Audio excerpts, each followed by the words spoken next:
Writing answers for English, that is, first of all, the comprehension section and then the literature section.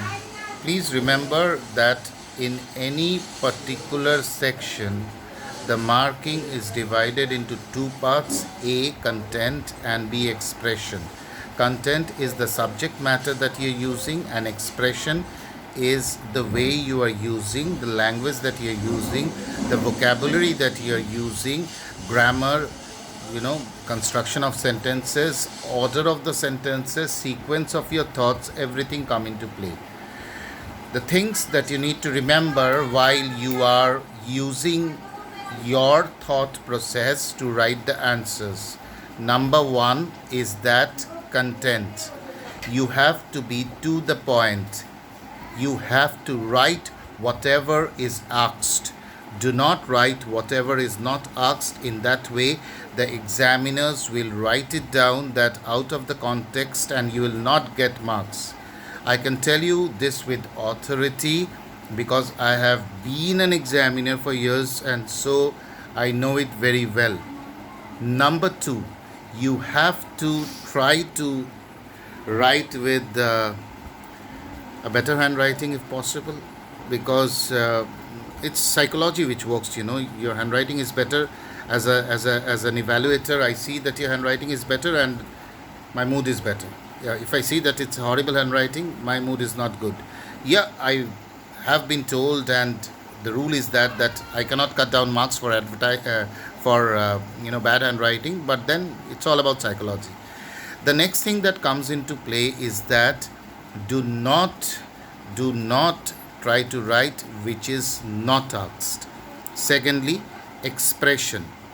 Write in simple languages: subject, verb, object. It is no harm if you can use difficult words, tough words, bombastic words, but that should be related to the overall language level that you are using. It should not suddenly crop up from somewhere, a bolt from the blue. you know and the other thing that you need to remember is that the sequence of the thought, even if it is a short question of 2 marks, the flow of the thought, the chronology of the thought, the sequence of the thought has to be very, very perfect.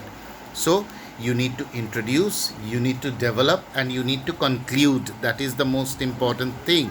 So say for an example, the race between the tortoise and the hare. So why did the tortoise lose the race? Let's play it in this way. So the hare lose the race, beg your pardon. It was a very easy race for the hare, he thought it in that way, but he did not know that his opponent was tough and steady and relentless in his efforts. Full stop. You need to judge your opponents and play your game accordingly. Full stop. The hare did not do it. Full stop. He became complacent. Full stop. He lost the race. So see the chronology of the thought process, the sequence of the thought process. It is very important that you take it forward. In a long question, what happens is that you can give an introduction, fine. But in a short question, you cannot give an introduction. And so you need to start off with an introductory idea and then develop and then bring it to a conclusion within 2, 3, 4 sentences, max 5. So this is the idea that you need to keep in mind, that my content, the things that I am writing, and the expression, the way that I am writing, need to be perfect. Thank you very much.